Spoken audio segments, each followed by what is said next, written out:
بسم اللہ الرحمن الرحیم۔ دوستوں، بہنوں، بھائیوں، آج ہم سیرت حضرت عمار بن یاسر رضی اللہ تعالیٰ کا دوسرا حصہ بیان کر رہے ہیں۔ حذیفہ ابن ایمان جو باطنی زبان یعنی دل کی زبان کا ماہر تھا، اللہ سے ملاقات کی بنیادی تیاری کر رہے تھے اور موت کی اذیت میں مبتلا تھے کہ ان کے ارد گرد موجود ساتھیوں نے پوچھا کہ اگر لوگوں میں اختلاف ہو جائے تو ہم کس کے پاس جائیں؟ حذیفہ نے اپنے آخری الفاظ میں جواب دیا کہ آپ ابن سمیہ کی طرف رجوع کریں، کیونکہ وہ مرتے دم تک حق سے الگ نہیں ہوں گے۔ ہاں، عمار حق کے ساتھ جہاں بھی جاتا، اب جب کہ اس کے بابرکت سمت کا پتہ لگاتے ہوئے وہ ان کے عظیم زندگی کے نشانت کی پیروی کرتے ہوئے ایسے ایک اہم منظر کے قریب آئے تھے، لیکن اس عظیم الشان اور دلکش منظر کو اس کی شان اور کمال میں اس کے خلوص اور استقامت کے ساتھ دیکھنے سے پہلے آئیے اس سے پہلے کہ ایک اور منظر دیکھتے ہیں جو اس کی پیشین گوئی کرتا ہے اور اس کی تیاری کرتا ہے۔ یہ منظر مدینہ منورہ میں مسلمان کے قیام کے بعد تھا۔ ایماندار رسول پاک صلی اللہ علیہ وسلم اپنے سالہ ساتھیوں سے گھرے ہوئے بے رنگ بالوں اور خاک سے بھرے ہوئے اٹھے۔ وہ اللہ کے گھر کو قائم کر رہے تھے اور اس کی مسجد بنا رہے تھے۔ ان کے وفادار دل خوشی سے بھر گئے، خوشی سے چمکے اور اللہ کا شکر ادا کرنے لگے۔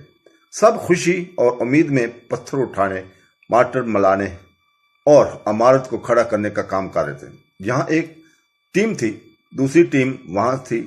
خوش کن افق اس گانے سے گونج اٹھا جس کے ساتھ انہوں نے خوشی سے بھری آوازیں بلند کی۔ اگر ہم نبی کریم صلی اللہ علیہ وسلم کے کام کرنے کے دوران رہے تو یہ ہماری گمراہی کا کام ہوگا۔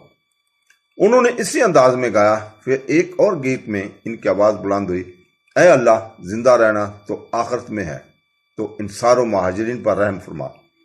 پھر تیسرا گانا بلند ہوا جو مسجدوں میں کثرت سے آتا ہے، وہیں کھڑے اور بیٹھے رہے، خاک سے دور رہنے والوں کے برابر نہیں۔ وہ کام کرنے والے سیل تھے، اللہ کے سپاہی اس کا جھنڈا اٹھائے ہوئے اور اس کی عمارت کو کھڑا کر رہے تھے۔ ایماندار اور مہربان رسول پاک صلی اللہ علیہ وسلم ان کے ساتھ تھے، سب سے بھاری پتھر اٹھانے اور سخت ترین کام انجام دے رہے تھے۔ ان کے گانے والی اور آوازیں کی مطمئن روحوں کی لذت کو ظاہر کرتی تھی۔ ان کے اور اوپر آسمان نے زمین کی خوشیوں سے بھر دیا تھا اور روشن زندگی اپنے بہترین تقریبات کا مشاہدہ کر رہی تھی۔ عمار بن یاسر جشن کے دوران موجود تھے۔ وہ اپنی گانوں سے بھاری پتھروں کو اپنی جگہ پر لے جا رہے تھے۔